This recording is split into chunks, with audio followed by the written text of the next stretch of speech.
right, today we're going to be taking a look at the 14.1-inch laptop.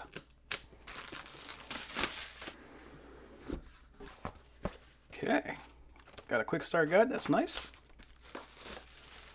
There it is. We got a pretty nice print there on the top. It says it's using 12 volts at 2 amps, so this is not going to be using a whole lot of power. That's very nice. We got what looks like 2 speakers on the bottom and what I believe is the M.2 slot, so it's going to make it easy to upgrade the hard drive. I like that. On the left side, we have both a USB-A and a USB-C port. I really like that because almost all the laptops I see nowadays are just USB-C, and then you have to get an adapter if you want to use something like this. So the fact that it has both is really good. This is our power port, and we also have an HDMI if we want to plug into an external monitor. On the right side, we have another USB-A port. We got a micro SD card slot, so if we want to plug our cards directly in, and we have the headphone jack if we don't want to be bothering people around us. And in the box, we also have the power adapter. This is proper rated, 12 volts, 2 amps. Okay. Got another one here. So one thing that stands out immediately is that for a 14-inch laptop, this actually isn't that bad. We have what feels like a pretty nice keyboard on here. Like, these are not extra tiny buttons. I have pretty big hands, and so using a tiny keyboard is a real problem for me. This one looks pretty reasonable.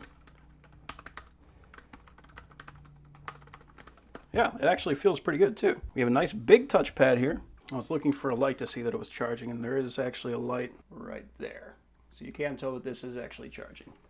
I'm Cortana, and I'm here to help. Screen reader. Press the Windows control. All right, so the touchpad feels real nice. That's nice and responsive. I really like that. That's a big deal for me. Okay, so we're United States. Yes. Skip. We are up. Looks like a pretty nice bright screen. So we have 4 gigs of RAM. It has an N4020 CPU at 1.1 gigahertz and Windows 10 Home. So this is good because that's not Windows 10 Home S mode. This is the full version of Windows 10. So you don't have to worry about it like locking you down and not allowing you to install anything. So that's good. So we are currently using 100% of the CPU. Let's go ahead and see what's using that. So we've got Search and Runtime Broker and Task Manager. So this will probably cool down after a minute.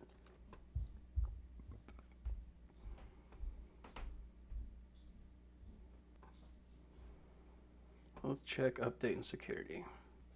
It's pretty common for any new laptop that you're gonna have to do a Windows update on it. So we'll just run that and let it work. Okay, so we got a bunch of updates. So I'm gonna go ahead and let that run, and then we'll come back to it afterwards. And while that's working, let's go ahead and get OBS so we can test this webcam.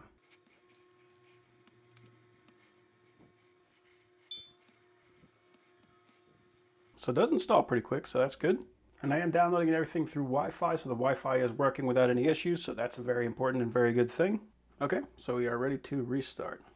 Let's get those updates on. And so while this is installing, I'm taking another look at the performance on the Task Manager, and it looks like the CPU is actually running at about 2.35 gigahertz instead of the 1.1, so it can actually turbo past the 1.1 gigahertz.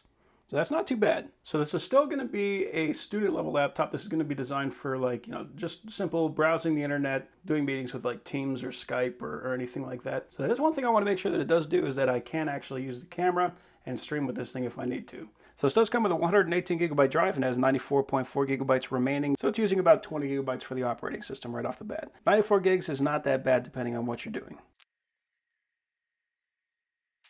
Okay, so these are definitely SSD numbers. So we do have a solid state drive in here that is working properly. We're looking at 494 megabytes read at the sequential 1 megabyte and about 15.8 at the random 4K. So these are all normal. Then the write speeds are going to be about the same or just lower. It's actually a little bit faster writing on the random 4K.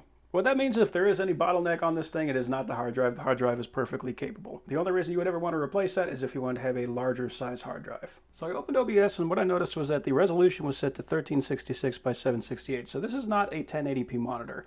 Now the thing about that is I didn't even notice it until it told me. So this is a perfectly capable monitor, but you have to know that it's not a full 1080p.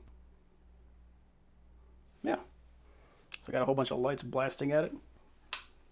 So yeah, it does work. It's not super fast, like you can see that there is some delay in there, but it does work. So, and the resolution doesn't actually look that bad. It actually looks pretty good. But if you just need to do a meeting, if you need to have somebody capable of seeing you, this will work for that. And we can see it does have a microphone. It is picking up voice. So overall, that will work. So yeah, if you just need a budget-friendly laptop that's going to be good for doing anything like browsing the web or doing light streaming, Now, this is going to be a perfectly good laptop for that.